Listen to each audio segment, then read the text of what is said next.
And welcome to Stockton Alive with your host, Nate Knott. Take it away, Nate. Hey, good evening, everybody. It's cooled down to remarkable 98 degrees outside. Gone down from triple digits, so we're all cool and comfortable and chilling here in the studio, where it actually is relatively moderate. Stockton Alive tonight with our exclamation mark is very excited. The exclamation mark is jumping up and down because I have two great guests here. If you can just picture an exclamation mark going up and down, that's what we got tonight, kind of like a pogo stick. But we have Amy Seifert and Ann Wilcox. Hi. And these people have intelligence, talent, skills, capabilities, charisma, personality projection, and on top of that, they're just fun to be around. So, and they always look great. And I think they're stylishly eclectic, especially as a coupled pair. Now, I will point out what I mean by that is that they hang around together. I'm not taking it beyond that point.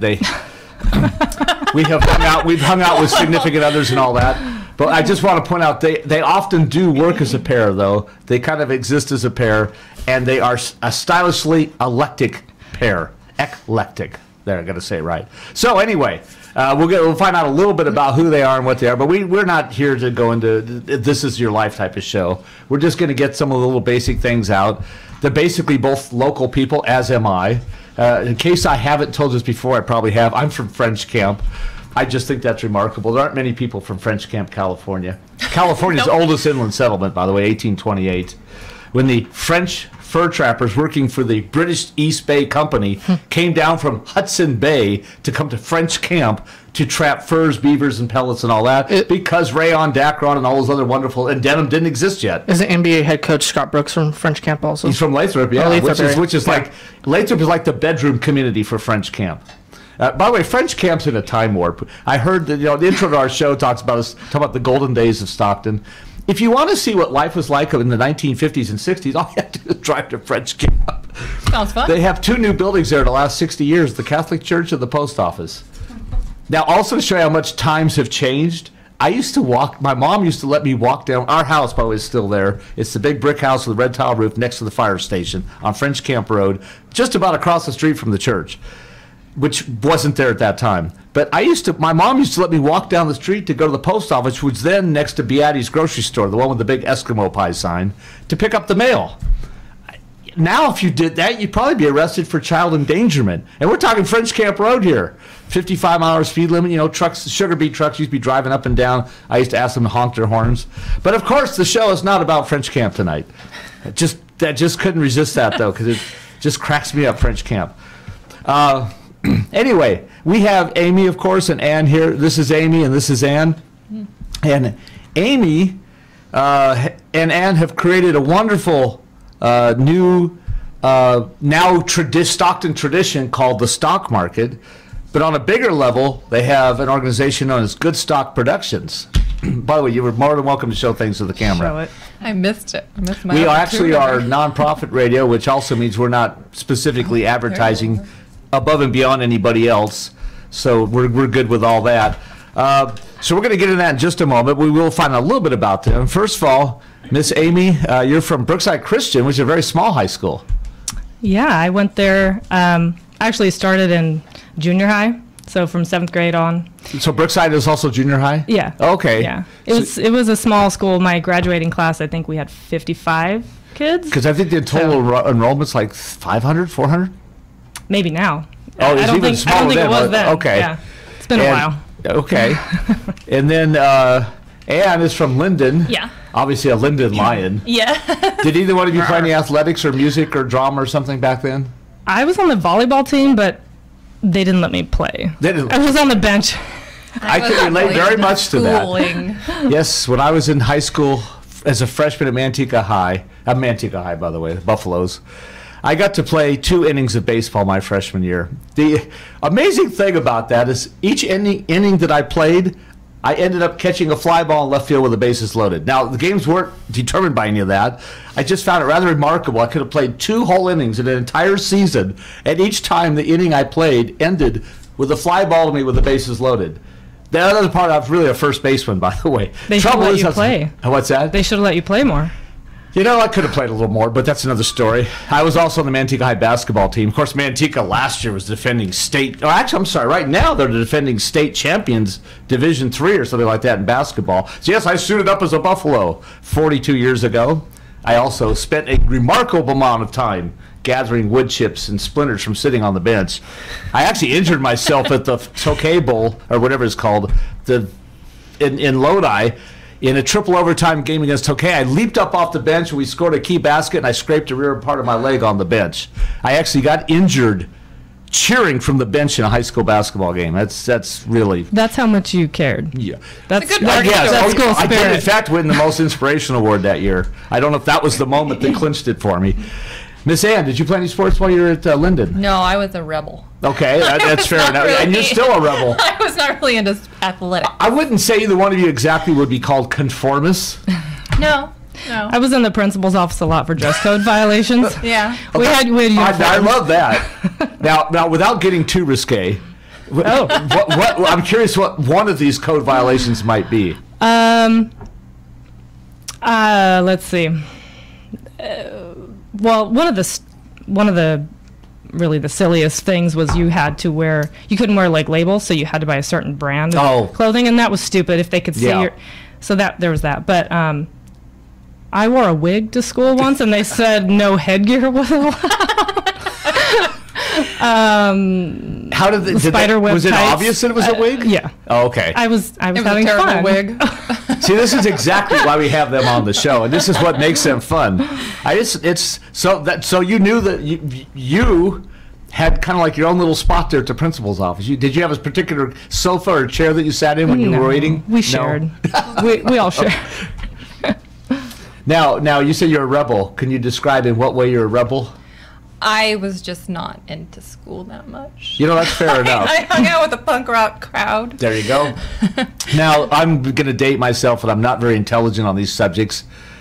But were you into anything like ska music, or I'm trying to think of what a couple of... I was. Amy and I, every once in a while in the office, will be like, okay, we need to like bring it up a notch. And we'll put on some ska. It's happy music. And we might skank around the office a little. Try. Yeah. And I was just a silly, regular everyday student. And I know I look like a conformist. I have a rebel underneath the conformist outfit. I can actually mix it up pretty good with people over issues, politics, things. As I'm sure you two probably... Shout and twist. What's that? Shout and twist. Well, yeah, you're talking about fun now. Yeah, that's true. That's right. The vast... We've yet to see that. That's right. The vast listening dancing? audience and streaming live has not yet seen the twist and shout that I'm somewhat known for doing. I've seen it at Tower Up one time. Oh. Okay. At the Ave a couple times. Kyle Thompson performed Shout and Twist. Oh. And Yeah. Nate got like good 3 feet off the ground. I think that was only like for 30 seconds. I don't think it was the full song. The one I'm referring, the one that I really do it with is the Beatles' Twist and Shout. Now there was also Twist by Chubby Checkers, and actually the Beatles made it so famous. many. But Twist and Shout was actually done. I want to say by the Isley. I don't know if it's Isley or Isley Iceland Brothers or something. The Isley Brothers? Yeah, Isley Brothers, I Yeah. think. And then Paul McCartney really made it famous with the Beatles in 1963. Of course, I was alive in 1963 because I'm old. When I we think I'm play the it. oldest broadcaster at KXVS, the voice of Stockton, by the I way. think the room's big enough to do a little twist and shout. Yeah, no. He's looking it No, up I right really now. would need more. I would need more space and a little more, and not so much accoutrements around me. But yes, it is becoming somewhat known around Stockton that generally among an older crowd, but the younger people have seen it now. It's elusive. Nate, you were right with the Isley Brothers. Oh. 1962, then the Beatles around Oh, so it was only 1963. Yeah. Okay. Yeah. I was thinking they very did it like accurate. 58, 59. And Okay. then the Who did a version in 1970 and 1984. I've never heard that one. I'll have to tune that one in sometime. Okay, so anyway, I want to go a little bit further than that. I want to mention also that Amy has actual sophisticated professional training in fashion. You have a fashion degree or fashion training, professional fashion training from Delta College. Yes. Yeah, we'll do that. We'll go with that. I mean, I basically took every fashion-related class that Delta offers. So I had almost every class with Leslie as for. That's great. I have to meet this woman. I'm interested to see who mentored you so well. So now, when we talk about fashion, that word covers a huge realm of things. Were you into mostly clothes designing, or outfits, or interior decorating? I mean, what do we mean by fashion? No, I didn't take any of the interior classes. My favorite, actually, I got into it because when I was a kid, I wanted to be a fashion designer, and I realized quickly I'm not that good at sewing or pattern making. It involves a lot of math. That would be fairly important if you're going to design clothes. Yeah. So what I went more towards was the visual merchandising and the like retail management and just like floor plans. Okay, so like interior planning of marketing displays to make things attractive to the public and grab their attention. Yeah, mannequins, signage, when you know all that. Yes, well, I don't know it all, but we did. Yes, we talked about my wife and I did have a little boutique in downtown Stockton. During the absolute worst period of time to have it, we opened in June of 2008, right before the economic meltdown. And for a complicated variety of reasons, and it wasn't that we were going out of business, and we actually were ever so slightly profitable the last year, but due primarily to us just not having the physical time and energy to run a business and hold down full-time jobs, something I'm sure you two know all about. We finally reluctantly closed on October 16th, 2012. That was the day of our last sale. We did actually turn a lot of things over to a consignment store in Lodi that successfully sold off a lot of things. But yes, we had a window display in our boutique that we changed roughly every 2 weeks. And yes, I did have the unusual, for a guy anyway, I did have the kind of unusual thing where occasionally I dressed the mannequins, women's mannequins in women's clothes. That was it's not that unusual. No, I suppose it's not. But I'm not. Play that song. I'm not of a persuasion that's known for doing those things according to television culture in New York City, let's say. But it seemed a little unusual to me. I got used to doing it though. Of course, being that we were on a kind of a mom and pop store with a kind of a tight budget, one of the great challenges was not just actually me being able to put an outfit on the female mannequin or that I could mix or match the clothes. It was trying to hold the mannequin together while I was doing it. We didn't really have what you call a really healthy mannequin. Yeah. We've worked with some ladies that needed some help. Yeah, limbs get away from you. We were working with like third-hand mannequins. Yeah. Although they all survived the entire 4.5 years we were there. But not 3 hands. Yeah. It wasn't that bad. But it would be a real challenge. You'd just about get that strap up there, and then the arm would fall. Yeah. And then you'd have to pick up the arm without dropping the mannequin. Or worse came to worse, you're going to start all over again. You'd try to kind of like pick up where you're at and continue. So I have a great respect for that field, but let me tell you what little I know about marketing and design is I am a historian of many things, as these folks will tell you, and I'm familiar with some very famous, and I don't know if these names will mean anything to you two or not, but some very famous industrial designers named Henry Dreyfuss and Raymond Loewy and a woman whose name I can't think of right now. That I got this primarily through my transportation background, who designed paint schemes for trains, the interiors for the lounge cars and the dining. You know, people don't realize that. You design those things. You design the seat covers and the patterns that go on a jet airplane seat, or like in a train where you have a dining car and a lounge and a sleeping car. There's a lot of designing to go on there. Not to mention you have to officially fit it into a small space. Yeah. Or a cruise ship, for example. They spend hundreds of millions of dollars refurbishing cruise ships. You know, I would say hundreds of millions for each ship, but a fleet of ships could spend tens of millions of dollars just refurbishing their fleet for the next season, putting in all new bedspreads and covers and seat covers and all the things that they do, and logos. Did you do logos at all? No. It's more graphic design. Yeah, graphic design. I guess that's good. Yeah. I didn't get into any of that. Okay. I mean, now would be helpful. So now to go back, and I'm going to get to you in just a moment, but I just want to make sure we really get all the good stuff out here. We want Stockton to know who you two are too. I know that the stock market and good stock productions are pretty popular, almost developing a cult status. Oh. But probably not everyone knows you two are behind it. So we get the chance to talk to them before they're rich and famous. And I'd have to make an appointment to see them like a month. Yeah. Way before?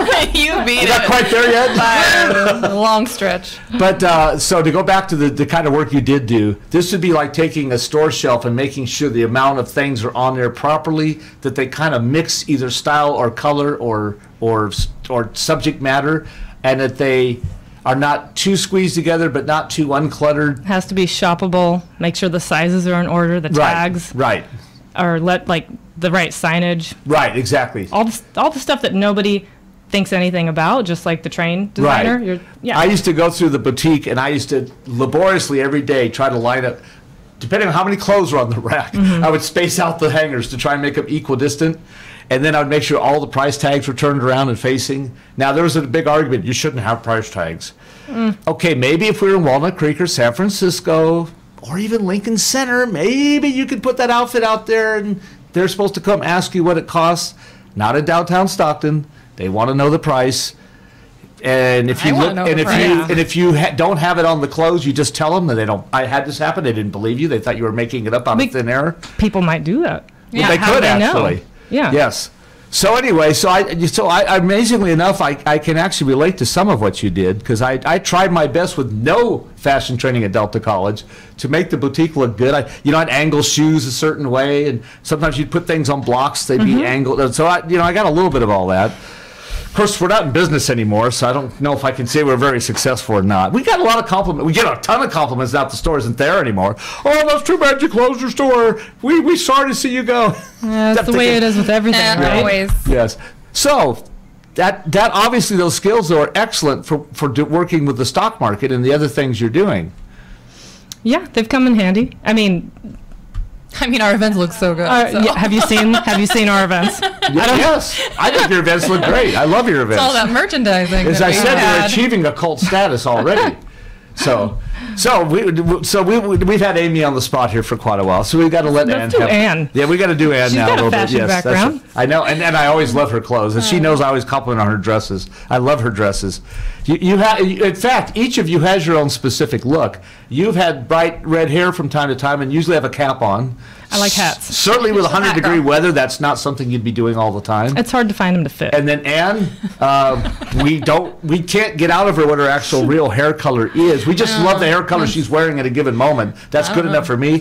And then I just love the fact she wears. I'm going to just use a loose term here that isn't a loose term, a general term. And I just unplugged my headphone. I have long arms. I used to throw my basketball elbows when I was a basketball player. So anyway, what I was going to say was, you generally have dresses with straps, and they remind me of sundresses, is what I'm saying. Your style is that most dresses look something like a sundress of some sort. I think that's what Jared Rustin actually said. If there was a Barbie of me, it would all be like maxi dresses. There we go. Yeah, maybe that's what I've heard that before. So we know you're from Linden. We know you're a rebel, and you said you didn't do not in addition to sports. You didn't do drama or music or any of those things. I think I say drugs. Well, I don't usually bring those things. I don't usually put people that much on the spot. No, I wasn't into drama. You apparently were in the marching band. I liked art a lot. Oh, that's good. Did you actually do some art that the teachers liked? It was questionable. It was questionable art. I was expressing myself. That's exactly what I was thinking. And usually when a teenager... by the way, you should know I was a high school teacher for 10 years at Edison High School. So, although ironically, I mostly taught broadcasting. You've done it all. I know. Well, not quite. Well, I was a graveyard truck driver for the Stockton Record. And I was Jack of all trades. Graveyard waiter at Denny's and other restaurants when I was changing careers at about age 30. We were both bussers at the same restaurant. Yeah. Pepe's. You guys served at the same restaurant at the same time? Not at the same time. No. In our youth. But here in Stockton? Yeah. At Graveyard? No. Oh, okay. I was in high school. Did you guys get good tips? I was a busser, so I didn't get tipped directly. I was a busser, a host, a graveyard waiter, and I did a lot of the custodial work. The only thing I didn't do in a restaurant was cook, which I didn't want to do, by the way. Yeah, I don't. But I was a mediocre waiter as far as really, delivering all the stuff really fast and good and everything. But I got pretty good tips. I did get in trouble at a chain restaurant I worked for making the milkshakes too good. Oh. And making the sundae, the banana splits.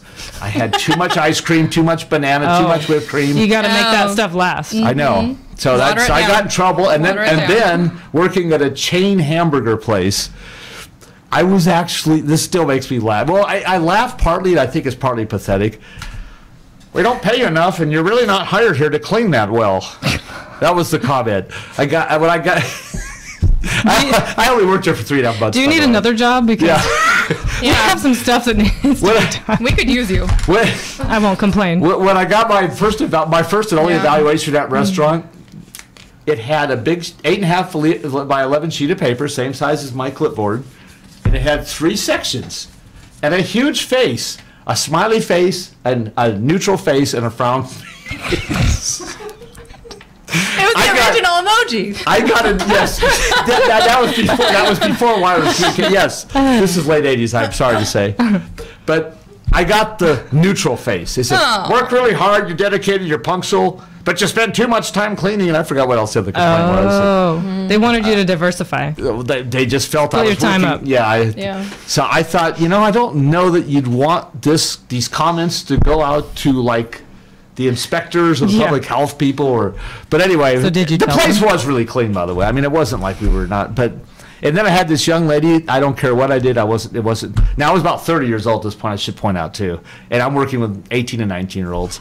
And at that time, that particular chain restaurant had a special deal with the Sacramento Kings. If they scored more than 103 points or something, they got two meals for the price of one or something. If I started to make French fries, because I thought the Kings were going to get there, and then they would fail, you made too many French fries. We didn't need all that. You wasted a bunch of food. Look at all the food we got to throw, because they measure the food in the garbage cans in chain restaurants. What year Kings are we talking? Oh, this is like 1988. Oh yeah. This is ouch. Yeah, and then if the Kings would, of course, magically hit a shot at the buzzer or something, and they go over the 100. And then they say, "Why weren't you prepared? How come you didn't make more French fries? Weren't you watching the game?" I'm thinking, "No, I'm here working." But anyways, miserable experience. What restaurant was this? Okay, I guess we can Just say the name. Yeah, BK. Oh. Home of the Whopper. Okay. Danny Ainge was on And that actually, I thought the place was okay, and I thought the food was okay at that time. I mean, I didn't have any complaint, except it was obvious that I was not going to function at that level in that particular facility. I mean, I hate to sound this way, because it sounds like you're putting yourself above something, but I was a college graduate. And, being chewed out over having a few too many or a few too few French fries at a given moment in the evening was a little bit hard to take when I was just trying to support my family. And I was about to move on to other things. Okay, so anyway, that's interesting you guys worked in restaurants, though, because I still relate to that. And I still think it's a good occupation, by the way. Yeah. It is a very good job that you can get when you need to make some money. Rather than, loafing off other people, you can generally get a restaurant job, even if it's not very high paying. If you're fairly good, you can get tips at most of the places. My best tips I got I worked at the one that starts with a D and calls themselves a diner. Oh. And is known generally for being open 24 hours a day. One of the things I did there was together the puzzle. I named all the tables I served to. I say, "Oh, you're sitting at the Vietnam Peace Talks table." And they would look at me. They have no idea what I'm talking about. Well, the reason I called that table the Vietnam Peace Talks table was sometimes it was rectangular, sometimes it was square, and sometimes it was round. Some restaurants have things shape that changer. pop up. Yes. And Chameleon.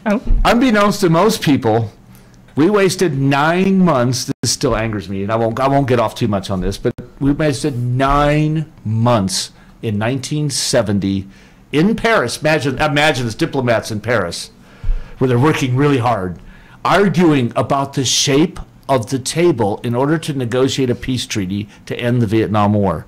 This is why all these people are being, tromping through the jungle, shooting Agent Orange and being chopped up with machine guns, and they're arguing about the shape of the table from which to start negotiations. I never heard that. I didn't. I know.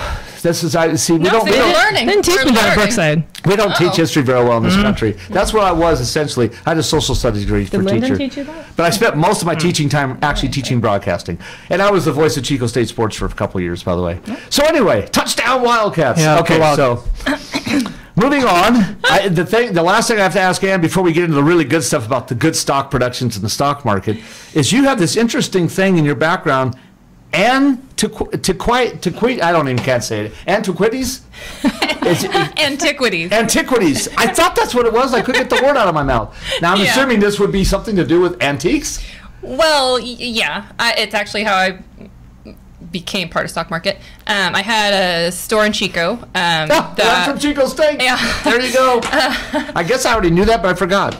Yeah, so after that closed, I kind of went on the road and became a vendor, and I was selling vintage clothing and home goods and like just all sorts of stuff that I was into. A rebel gypsy retail person. Basically, yeah. So I was traveling around doing all this stuff, and Amy and Katie had started Stock Market, and so I was a vendor once and loved it. And so were you literally like pulling a trailer around with you and driving from place to place? No, I was packing it in my car. Oh, okay. I mean, I had a home. You didn't have a luxury trailer. You were just kind of cramming it all into a little vehicle. No, I had a house. You get really good at packing. You do. Oh, you do. It is. We took our store on the road car. twice. I remember putting all the stuff in the tubs and everything. Yeah. And trying to label it. If you have tubs. Yeah. You have a respect for all the vendors once you do it yourself too. That's because hard work. you know what it's like. It's a lot of work. Set up. This is what we do. Go ahead. This is social media at its finest. Yeah, so that's what I did. Not even a year, I don't think, but yeah. And then I. So you literally worked your way into the stock market. I did. You weren't actually the original. I did. So you weren't one of the original creators of it. I was per se. not. No. I was going to ask you about that tonight, Amy, because the first time I ever heard about it was from you, of course. My wife and I were talking to you at a huddle mixer at the original huddle on San Joaquin. Well, they're both on San Joaquin Street, 235 North San Joaquin Street. What is now the Reality Church, I believe it's called. And I remember, and actually the very first huddle was actually, I think, in the Newberry building, or what later became the huddle. I mean, I'm sorry. The very first market. The first market was in there, and I know it evolved to much bigger things later. And I missed that one, but I think I got to the third one. But I talked to you about it at the huddle, and then you were mentioning, I think you were going to have or did have a women's boutique type setup of your own. Yeah, that's how the idea came to be. So I did exactly what was it Ann then did. called a pop-up store or pop-up business? Pop-up shop, pop-up store. Yeah, I think I heard that from you for the first Yeah. time. It's now a term I hear quite a bit. Yeah. But I think I first heard it from you. Yeah, I did women's vintage clothing, and actually had a little stint in the original huddle for 2 weeks when they were first opening. You mean as in having a co-op space? Yeah, it wasn't a permanent thing, but it was kind of like, I needed a space and they needed publicity, and so we're like, we'll share each other's. And actually, the huddle, at least in its original form, was actually designed for that thing, if I remember right, that someone could come in without a lot of resources and get a decent working space to kind of get established. Yeah. So that's kind of what it's all about. Yeah, it is. Yeah. And so, how did you get from having one pop-up shop to a full-fledged stock market? I mean, that's really the essence. Overnight. Yes. Did you literally sit down doodling on napkins or something? Actually, we had actual paper. Oh, there you go. Believe it or not. You're not as impoverished as I thought. No, so I was doing what Ann was doing. I was going to markets in the Bay Area and Sacramento, and not doing any here, even though I, have lived here my whole life. And I remember thinking, I wish there was something here. We have the Delta Flea Market, we have the Wilson Way. There's different things, right? But not of this. Those aren't real genre. Retail, though. No, that's more like garage sales in a professional, in a paid setting. Kind of, yeah. So I remember thinking, gee, I wish there was something here so I could, one, not have to drive, and two, like support, the city I live in. And I thought, well, that's how am I going to do this? I'm one person, and then forgot about it, put it away. So the stock market really did originate with you solely in its earliest form. Yes. That's real. I think that's impressive. Doesn't it feel good to say that? It does. Don't be humble. Yeah, don't be humble. It's again, when you're rich and famous, and I have to, book you through an agent to get an interview. Yeah. Then we'll be able to reminisce over these things. Yeah. The original founder of the stock market, Amy Seifert. Oh. Yeah. So I had that idea, and then I kind of put that away because I thought this is not a one-person thing. I didn't know how, where, and then I had just had a baby. And I was working from home. So you're a single mom, all this, with a newborn baby. I'm not single. No, I'm married. I'm sorry. That's right. Of course you are. I knew that, by the way. Husband's name is Brad. Yes, yeah, I'm sorry. And what was your husband's name? Jeff. Jeff, thank you. Uh-huh. I just don't pry into too much personal stuff on that. I didn't mean it. Okay. I'm so used to running into people who are single moms, it just popped out. Yeah. But any kind of mom trying to start a business is a challenge. Even if you don't have a kid, yeah. Yeah. That's just an added Yeah, just the business thing. is a challenge. Yeah. Because actually our kids were growing up by the time we did the boutique. We were. Should have put them to work. Well, once or twice we did, actually. And I used to work at my parents' flower shop, by the way. I was the flower delivery boy. That's cool. I can tell you all kinds of horror stories about Mother's Day and Valentine's Day, but I won't do that in this episode today. So another time. Okay. But in fact, I'll probably have one of the florists on the air here, and that's when I'll do that. We'll have the wonderful lady from Stockton, Florida, Yeah. Cazals, or I don't know if it's Cazals or Cazales, but I know that, and I also know quite well and shop quite frequently at the Alex Floral. So, and they're both great. I love both of them. But anyway, getting back to that, so somewhere you bridged a gap, though, or you leaped forward like a big arc of electricity from a single idea in your single mind that seemed nearly impossible to actually having the stock market. So what was the magic bridge that you crossed over? Or how did it happen? The magic bridge actually is just, it was one person. It was Tim Egan. Oh, okay. He was the idea man. Right. If he didn't have an idea, he heard an idea and he would make it happen. So he helped you bring your vision to life. Yeah, so I met him and Katie at Huddle. And Katie's a remarkable woman, too. She really is. Yeah. I know it's even today. It's kind of tough. Even today, it's difficult to speak because actually, my wife and I helped at the last Huddle mixer that he was at of the same weekend when he was no longer with us anymore. She and I were almost the last two people to help him put some stuff away in the shelves in the original Huddle building. So I have that memory myself. That's cool. Plus, I had talked to him quite a few times about various urban concepts of because I'm a big urbanist. What's that? He was a talker. Yeah, he could. Yes. Yeah. And those mixers and during his era, I thought the mixers were just super dynamic. Yeah. Yeah. I don't think they've been quite. They weren't the same. just mixers. No, they weren't. They weren't. I mean, people really got together and really got together and really exchanged ideas, but also had fun and energy and excitement. It wasn't a contrived event, is what we're saying.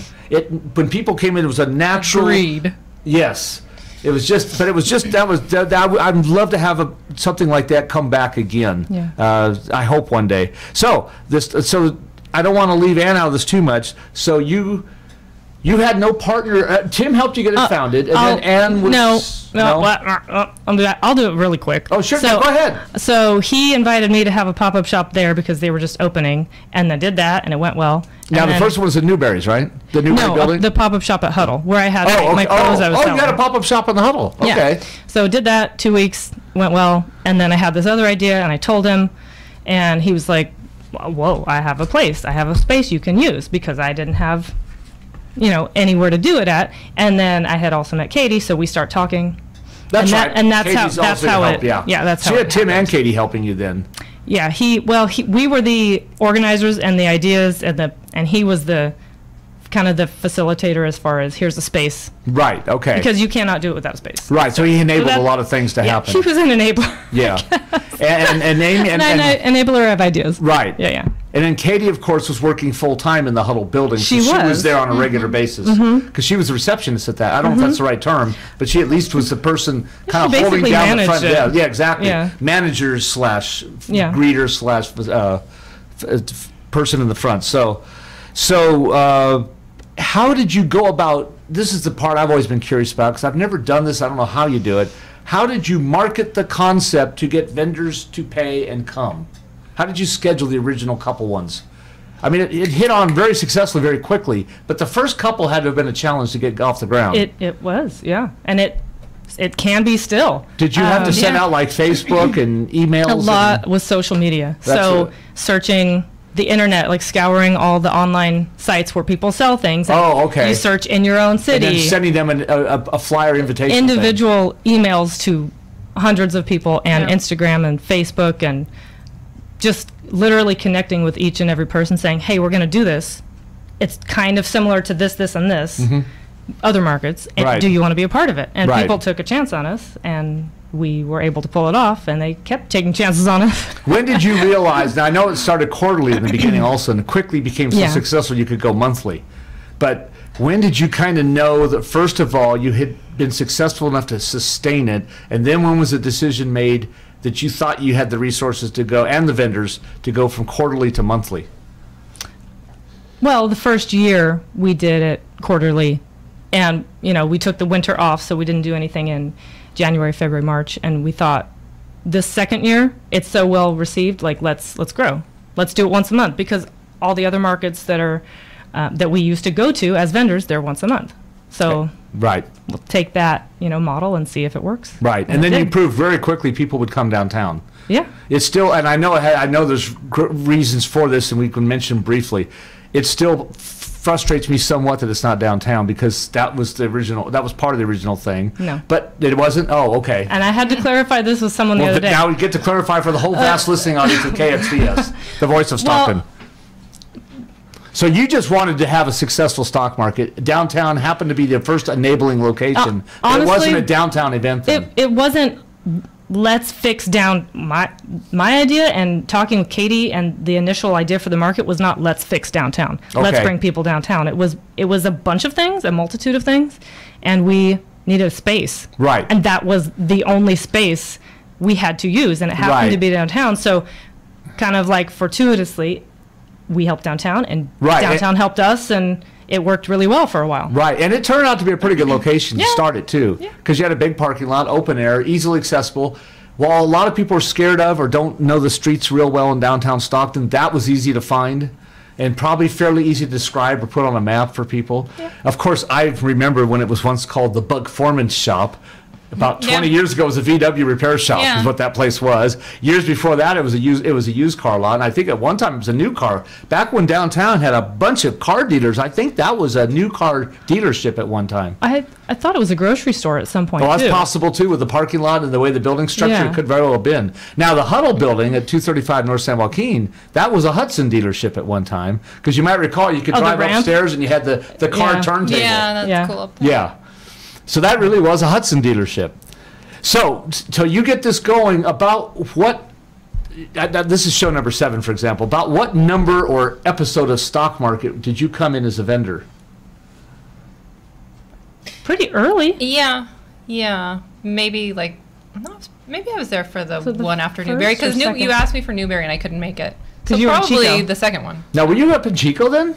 Yes. But you live in Stockton now. I mean, did you move to Stockton recently? No, I was still living and I was splitting my time between Chico and Stockton. Oh, so my goodness. I had a place in Chico and I had a place in Stockton, and so I was commuting because my husband was still living in Stockton. You had the best of Northern California right there. I did. So it was like three or 4 days in Stockton, and then go up back to the store and so forth. So yeah, I think it was the second one that I came in on. And you had a traveling circuit up there too. You could have gone to Live Oak and Gridley and East Gridley and Biggs and Burley and Grimes and Orland. You had a lot of places to sell your goods to there. A little Northern California Chico humor there. I used to work at KXVS TV and radio there, and we had a whole thing, a shtick about those city names. Yeah. And I can still remember typing up, when I was helping produce the 11 o'clock news, on Friday nights, typing up all the football scores at about 5 minutes to airtime.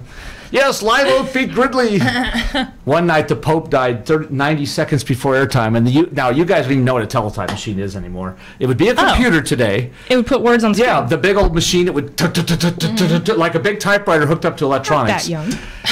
It rang 10 times. We know things. When you get 10 bells on the UPI machine, or Associated Press machine, now UPI is out of business, but you get 10 bells, that is like earthquake, atomic bomb has been dropped, president's been assassinated, the Pope had died suddenly. Wow. Anyway, so another interesting moment in this newsroom there.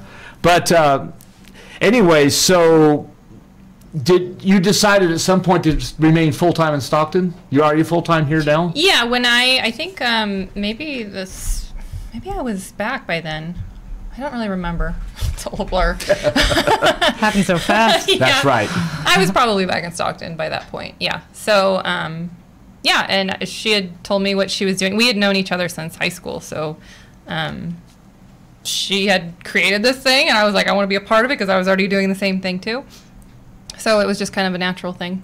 And Katie's kind of moved on to Sacramento or some, so you kind of were moving into the point when you needed more help anyway. Yeah, it all worked out. I was just going to say, that worked out really good. I know Katie didn't feel like she probably wanted to remain in Stockton with a lot of the things that had transpired. So you're moving in there, and she needed help, and the two of you are this amazing. I said you're a stylishly eclectic pair. I'll use word pair instead of couple, by the way. Yeah. Actually, when I sold my vintage clothes, that was the tagline, was trafficking eclectic vintage. Oh, there you go. See, that's a good word. Yes.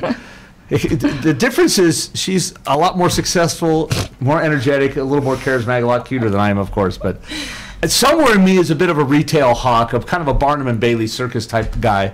I did used to stand on the corner and bark out our store. Now, you guys probably never saw that. We were open every night the Bob Hope was open. Because we were like 80 feet away. If we'd have been 20 feet closer, we'd have done 20% more business. But we were down across the street from Xochimilco Restaurant, which was the only other thing open in downtown then. Yeah. And see, if Channel Brewing Company were there today, this might be a whole different story with our boutique. You guys were ahead of your time. Yes, we were. But I would literally stand on the corner as people were coming into the Bob Hope. This is the corner of San Joaquin and Main Street. And I'd say, we have retail clothes at Target price. I'm sorry. We had, I forgot what I had a tagline about the prices. Quality boutique pricing at Walmart, Target prices, and we'll serve you free champagne, wine, soda, or coffee just for coming in and window shopping. No obligation to buy. I'd sound a little like a carnival barker. And be doing that as all the waves that people were coming in the. And then when they came out, I'd be looking at the looking to see when the show would end. And when they came out, I'd be out there and say, "We're just down the street. We've got the champagne on ice." And we did actually pack the store, about half of the Bob Hopes, and 35% of our revenues, annual revenues, came out of Bob Hope nights, which unfortunately is about 35 Bob Hope nights a year. Yeah. And there's 365 days in a regular Champagne would have got me. Yeah. And you know what was interesting is we got the Bay Area people in there. Maybe we should use that for stock market. Don't tell the city. I don't know if what I did was legal, but you see. I was always kind of. So you're a bit of a rebel too. Uh-oh. I was doing anything to be successful, and I know this. You do what you got to do. That's right, and I'll tell you, I don't want this to sound more than I mean by it. I'm not, I am somewhat philanthropic, and certainly downtown's a big deal, and I'm a huge promoter of urban centers and all that. But part of the reason we hung in there for 4.5 years and I refused to give up is I didn't want another vacancy in downtown Stockton, and I didn't want the specter of another business closing up. Yeah. And at that time, San Joaquin Street was actually, they weren't real vibrant businesses, but they were all occupied during most of the time we were there. And then throughout, and not really because of us, but through some unusual circumstances, when we closed our doors in October 2012, within about 6 months, half the street shut down. Now it is almost an empty ghost town, and it does bother me. And then now there is, but in our same space though now has been reborn a store called Unique Resale something or other with Denise something, I can't think of her name now. Oh. I saw remodeled, an article about her. Yeah, she literally remodeled our space and put in kind of a upscale unique boutique or something. Unique boutique resale, I think. Yeah, that's cool. And she has a pretty nice looking little store there, and I wish her well. Hope she does extremely well, and it's in the same exact space we were in. Now, before we had it, it was empty for about a decade, and before that, it was a real estate office apparently. But so you guys tell us about Good Stock Productions. We haven't talked about Good Stock Productions because everything you do with the stock market, which I brought that up because that's what people were probably most familiar with our big, vast listening audience, that most of them have probably gone to the stock market or are familiar with it a little bit. But I'd like to know which came first. Did the stock market come first and grow into Good Stock Productions? We were trying to think of a name for the market. And the name, Katie came up with Good Stock and I came up with Stock Market. And they were both too good to not use, so we thought we'll call the company Good Stock Productions and we'll call the market Stock Market. And that's just, that's absolutely brilliant. I just think that's, and I was they come at the same time. And I was looking at those names thinking, they're very similar. I wonder if they're related somehow. Yeah. Well, now we know. Yeah, so that's... You're getting all the stories here. That's how it happened. We created the company at the same time as Stock Market, but just nobody really knew because that's the only thing that was in, the public eye was the market. Well, Stock Market is a catchy name because you obviously think of money and success. Yeah, we like to do a lot of play on words, like puns. We're kitschy. Most people get it. Some people are just confused when we're with the stock market, and they're like, you are? Yeah. You don't look like a stockbroker to me. No. And you're not in New York get it, or in San Francisco? Yeah. So that's the... Anyway, I think it's a brilliant name because you stock wonderful things and you sell it at a market. Well, stock for Stockton. Yeah, Stockton too, that's right. That's where the stock came in. In fact, with the Visit Stockton, you've got the crazy sideways TOs. Yeah. Those twos. Yeah. So, Miss Ann, how long did it take you to go from, and I know we already kind of covered this a little bit, but I wanted to go a little bit further with it. How long did it take you to commit? do you still do a booth, or are you pretty much done with actually setting up a display? No, I gave it up. It was way too So hard. now We you're were both full- trying to run a booth and I the was going to market. say you have and too. You had a women's Too booth, right? hard. Women's it clothes? was too much. At one point, we actually combined all our Stuff all our together. stuff and We're like in hired a one. friend to do the booth. Right, while you were running the event. Yeah, and then we're like, no, this is And that was, way and too the much. trouble with that is you have a bunch of questions. Yeah. And then even though it could happen accidentally, if anything happens with the money, then you get everybody talking Yeah. about it. It could be lost, stolen, anything weird. Dust storm comes up and blows it all away. Imagine the event. Imagine how that event would be if a big gust of wind blew the money in the air from several booths. take it to a whole other level. Yes, but anyway, so how long did it take you to commit then to working with the as official co-manager person? Instantly. It was That was a real quick thing. Oh yeah. So was it just the one event where you combined the two booths? I think just one time we did, and then we were just We like, both kind of called it quits at the same time. Okay. On those side We decided side it wasn't gonna projects. work. And are you reasonably satisfied now with Caldwell Park as your Yes. third location? More than reasonably Yes. satisfied. One great thing about it, which you did not have at the first two, is you have grass. We have grass. And it's we have much easier to shade. walk. You shade. You can sit down, lay down, throw a blanket on the ground. There's even some benches there. Because try as you might, there really wasn't enough places to sit down at the downtown No. or the Miracle Mile. No, and there And being on there's- black hot asphalt. So hot. Is, It yes. was so bad. This Can is you why I'm not a imagine? tennis player. right? Like, last month when we did it, it was 100 degrees, 101. And Right. at least we had a breeze. I walk but- there, of course, as I Can- always do. Yeah. You had on long sleeves too. Can we just give a shout out to Tim at Music Go Round, who's the one person watching us on YouTube right now? Hey, Tim! And he's the reason why we have live music. So that's who our vast listening audience is. This person, yes. Tim. Yes. What were we saying? Oh, grass and shade. Yes. Can you imagine having And the market? space also. on the first blacktop. one you outgrew almost immediately. We outgrew it. Even when you had even when the building kind of went away and you had the extra parking lot, and you were still too crowded. Yeah. Yeah. And you had a lot of street And the parking that flow. stretched out away. Like so coming to the mile, there's so many great things about being on the street. It was like highly visible. We could interact and collaborate with the neighboring businesses, and like we played off each other as far as like promotions, and it was great. But there's only so much you can do in that footprint because Right. there are walls Yeah. Right. and sidewalks, and in a park we kind of just have all this empty space. Right. And Yeah. also the So, beauty of the current one, get also being a creative. park, yeah. You also the parents can bring their kids and they can just run around and play, and their dogs and pets, and they can just run around and play. Yeah, while they people have put time out to window shop. blankets and they spend Right. the day. It's more of like spending the day in the park than Right. just like walking the street and leaving. It was something that we were creating this space for people to have. I don't know. And that's experience. if you remember downtown, we had our faux grass. Oh yes, Do you remember that? Yes, I do It remember lives that. in my backyard right now. But We could bring it back. we didn't have that Turned into a putting that green. feeling. Yeah. So now with the park, it's like it feels natural. Yeah. It just Now the feels park, like it it. does. that's and the neighborhood is okay with it so far, or loves it, or Yeah. or- Yeah, no, we've had a great response from the neighbors. Like at first when we moved there, they would come out of their houses and kind of talk to us a little bit and they had questions, but then after the first one, they were nothing but supportive. Well, yeah. Once you didn't have like a serious bad incident, or Yeah, something. no, and they were saying the park looks cleaner after you guys leave than when you Oh, that's true. got here. So Well, plus you clean it before you open up, I imagine. Well, yeah. yeah, we both Right. before Yeah. and after. So Right. yeah, We do Now, it has the all. Miracle Mile district itself been involved with you guys in in any way or big way at some time, or?